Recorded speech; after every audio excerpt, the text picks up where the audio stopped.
Hello guys, welcome back to our YouTube channel Bong রিঅ্যাকশনে। চলে এসেছি নাটকের ক্লিপ রিঅ্যাক্ট করার জন্য। আর আমরা হারকিপটা নাটক রিঅ্যাক্ট করব বলে এখন বসে পড়েছি।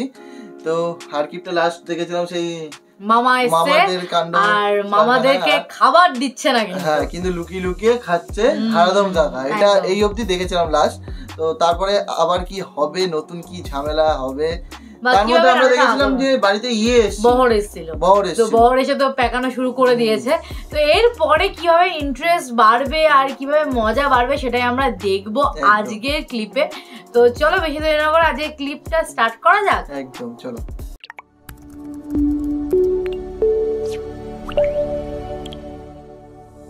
পর্ব 31 এই অবধি লাস্ট দেখেছিলাম 30-এ।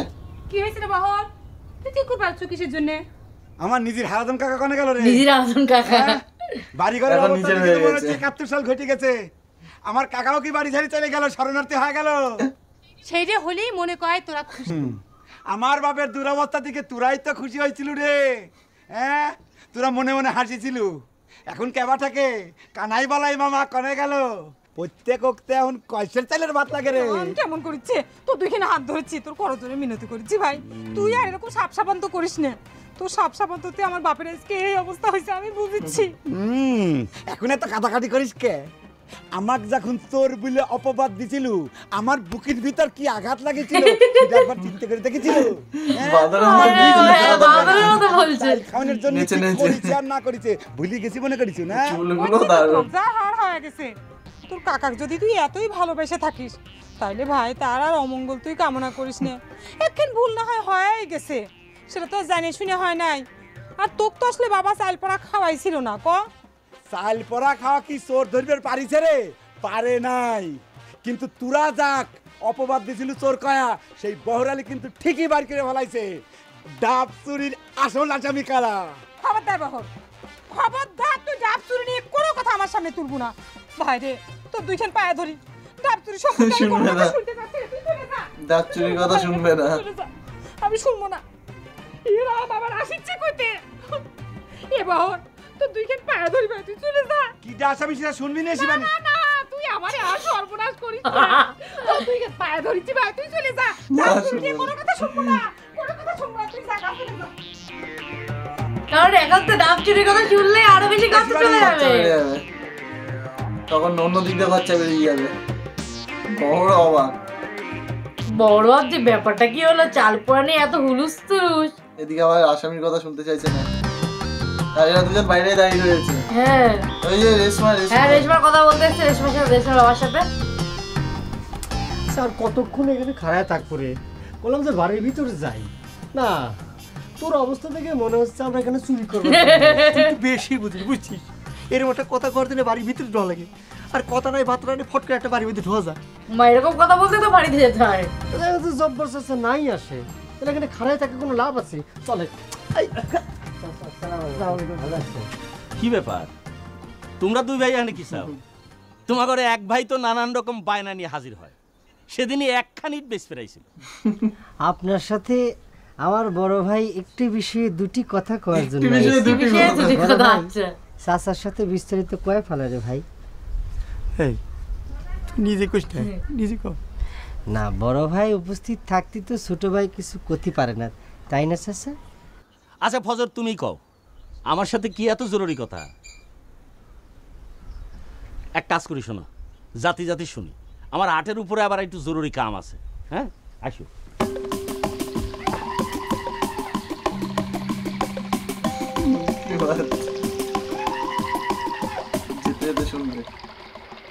বলতে পারবে আদৌ?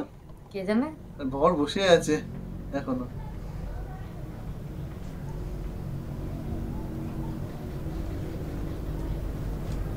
কে রে, তুই এখানে বসে থাকবো কিসের জন্য? আমি তো বুঝেছি না। কে এখানে বসে থাকলে বলে তোর কি সমস্যা হচ্ছে সেটা তো বুঝে পাইলাম না শিবিনী। তোকে আমি চোরের কথাটা খবর চাচ্ছি না। তুই ভগবানের কি লাগে, মা বড় দেখে দিব্যি লাগে, তুই কোচি দেবি। এই সে চুপ কর, চিকুর পারিস না। ঠিক আছে, চোরের কথা কইলাম না। আর চোরের কথা শুনতে তোরা তো ভয় কিসি রে? ডাকা চলি পারে না কথা ছিল। আচ্ছা ঠিক আছে, তুই কাকার ডাক দে, কাকার সাথে আমি কথা কয়া যাই। তো করছি কি যে বাবা বত করিচ্ছে? বত করলে কি? বত করলে পারে কি মুসলমানের সাথে কথা কওয়া যায় না, দেখা করা যায় না? নতুন নতুন বত আবিষ্কার করতেছে, তাই না? ঠিক আছে, তুই কাকাকে ডাক দে, আমি কাকাকে একটু সান্ত্বনা দিয়ে যাই। হায় রে ভগবান, তুই আমার কথাটাই বুঝতে পারছ না। করছি না বাবা মৌনবত করিচ্ছে, কথাবার্তা খাওয়া দাওয়া সব বন্ধ, এমনকি সূর্যের মুখখান দেখাও বন্ধ। হ্যাঁ হ্যাঁ সে তো আমরা দেখে নিয়েছি। বুঝতে পারিছি, আমার হারাধন কাকা করাবত পালন করা শুরু করেছে। তাও দেখ কানাই বলাই মামার হাতের থেকে রক্ষে পাওয়া যায় কিনা। বুঝে গেছে বাবা। বাবা করছু কাক তুই? বাবা তো করছে অসুরের অধিষ্ঠান হয়েছে আমার বাড়িতে, দেবতারাই শত পুণ্যের গুণে এই অসুরের হাত থেকে রক্ষা পায় না, আর আমার বাবা তো একটুখানি পুণ্যি, কি দিয়ে কি করবি নি? কি অবস্থা। কাটাকাটি করিস রে, আমার বাবা যেন এই অভিশাপ মুক্ত হয়। আমাদের তো সে কথা ভুল হয় না, হারাধন কাকাই কথাটা ভুলে যায়। আমার আব্বার সিন্নি বকেয়া পলিবারে হারাধন কাকাই খুচা খুচা কথাটা মনে করা দেয়। আমার দাঁড়িয়ে গেছে, আমার দাঁড়িয়ে গেছে। আসিবানি ভূপেন কনে রে, কানেতে হাত নামা, চোরের কথা করছি না। ভূপেন কনে, ভূপেনের সাথে আমার জরুরি কথা আছে, কোষ।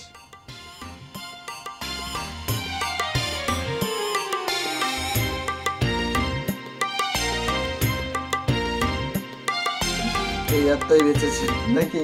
হ্যাঁ বলেছি এখনো?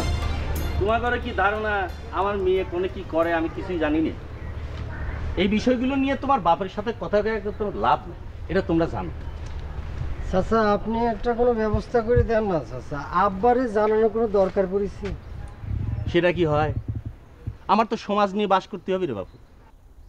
আমার মেয়ের দিক তাকে নজরালের মতো মানুষের সাওয়ালেক না মানিয়ে নেবার পারি, কিন্তু তোমার গার্জিয়ান ছাড়া তো আমি কোনো কথা কইতে পারি।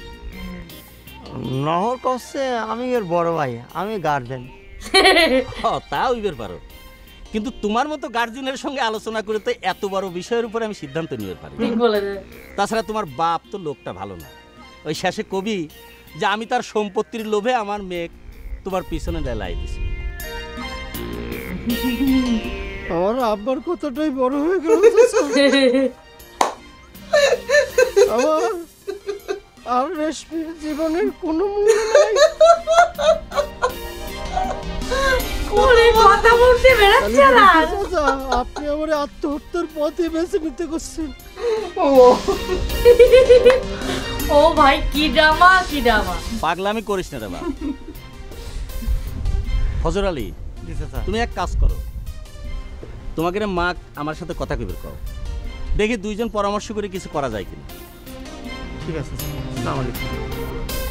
ও কি নাটক করলো রে ভাই। হাসিটা দিচ্ছে দেখো, এবার হাসিটা দিচ্ছে দেখো, খুব খুশি। খুব খুশি। ছোট ভাই হিললে তো হলো, বড় ভাই এখনো হয়নি, মার সাথে কথা বলে বা কি করবে? একটু তো এগোলো, সেটা তো আমরা বড় ভাইয়ের ক্ষেত্রে দেখিনি না এখনো। বড় ভাই তো গার্জেনই নেই।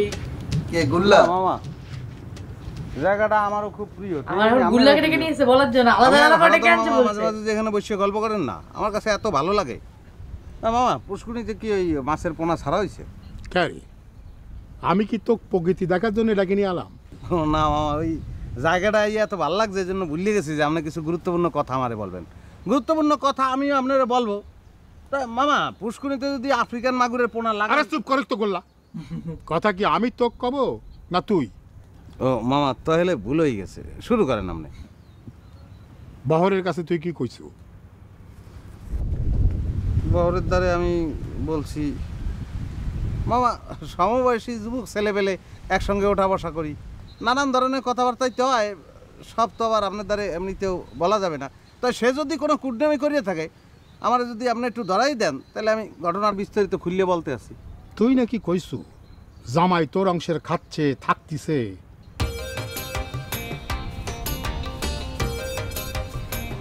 তোর অংশ কোনটা আমার বুঝায় কত?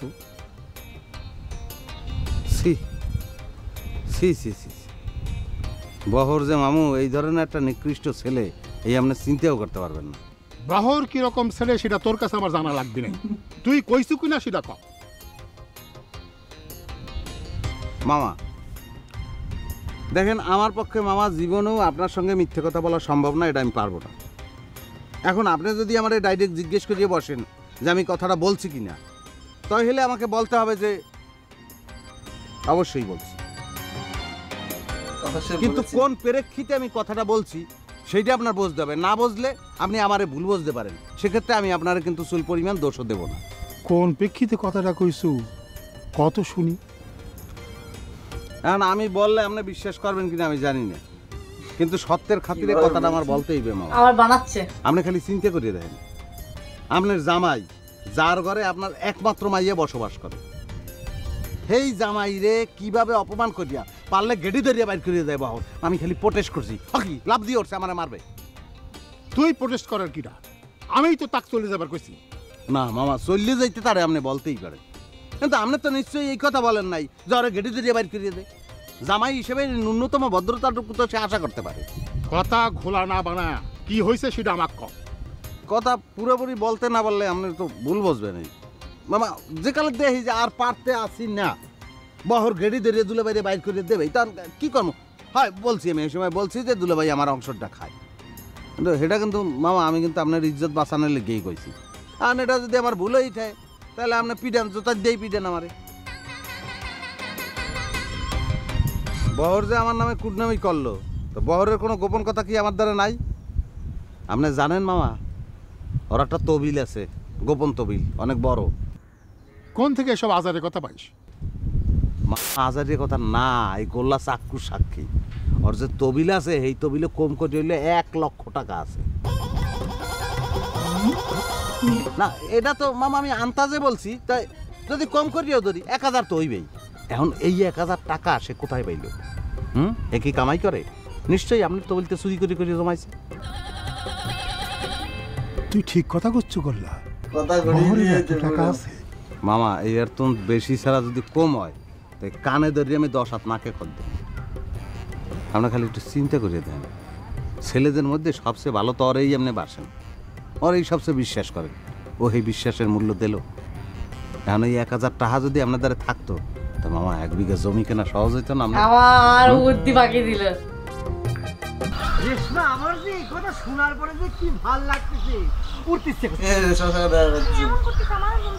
আরে মানুষজন দেখতে তাতে কি হয়েছে? অসুবিধা আছে নাকি? আমার মনে করি যে পাখির মতো যদি একটা ডানা থাকতো, দুটো ডানা থাকতো, তাহলে পরে তোমারে নিয়ে আমি উড়ে বেড়াতাম।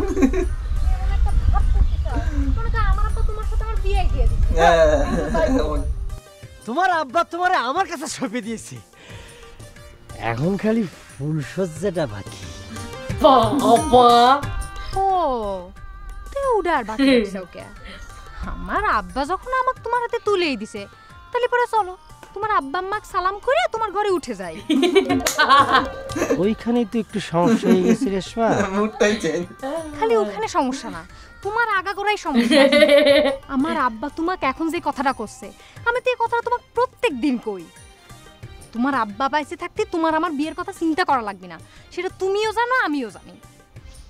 আমার আব্বার কথা বাদ দাও, তোমার আব্বা যে আমার জামাই হিসেবে মাইনে নিয়েছে সেটাই তো মেলা। খালি সেটা চিন্তা করলে তো হবি না, আমার আব্বা তো খালি মাইনে নিলে হবি না, আমার ভাই তোমাকে মাইনে নিবি কিনা সেটাই এখন আমার ভয়। হায় এরকম একটা খুশির দিনে তুমি ভয় দেখো না তো রেশমা। আব্বা যখন মাইনে নিয়েছে, ভাই আর কতটুক ঠেকাবে কত? আমার অনেক ভালো লাগতেছে, সুন্দর লাগতেছে। ভালো লাগা বেরোবে বলি আমার শিবানী। বাবা বাপরে বাপ, এই নাটকটা যত দেখছি আর গুল্লার বুদ্ধির আগে সালাম ভাই। কথাটাকে একদম পাল্টেই দিল, একদম অন্য লেভেলে নিয়ে আর বলার মতন কিছু সুযোগই পেল না, অন্য দিকে ঘুরিয়ে দিল। মানে এখন হচ্ছে বহরের আবার তহবিলের দিকে চলে গেছে, ঘুরিয়ে ফিরে যে বহরের পিছনেই লাগিয়ে দিচ্ছে, যে আবার বহর একটু ভালো হচ্ছে আবার লাগিয়ে দিচ্ছে, এরকম একটা বিষয় হয়ে যাচ্ছে। মানে সত্যি নাটকটা কিন্তু দুর্দান্ত লাগছে। আর গুল্লার সাথে যে বহরের এই খুনসুরিটা, এটা দারুণ লাগছে দেখতে, পুরো নাটক সত্যি ভালো লাগছে। বহরের সঙ্গে একমাত্র গুল্লাই পারে, আর কেউ পারে না একদম। তো যাই হোক, তোমাদের কেমন লাগছে এটাই হচ্ছে আলটিমেটলি জানার বিষয়। আর আমাদের রিয়াকশন ভালো লাগলে কিন্তু লাইক করতে হবে বেশি বেশি করে, অবশ্যই, আর শেয়ারও করতে হবে, আর সাবস্ক্রাইবও করতে হবে আমাদের চ্যানেলটা। তো চলো বেশি দেরি না করে এই ভিডিওটা এখানেই শেষ করছি, দেখা হচ্ছে নেক্সট ভিডিওতে, ততক্ষণের জন্য টাটা।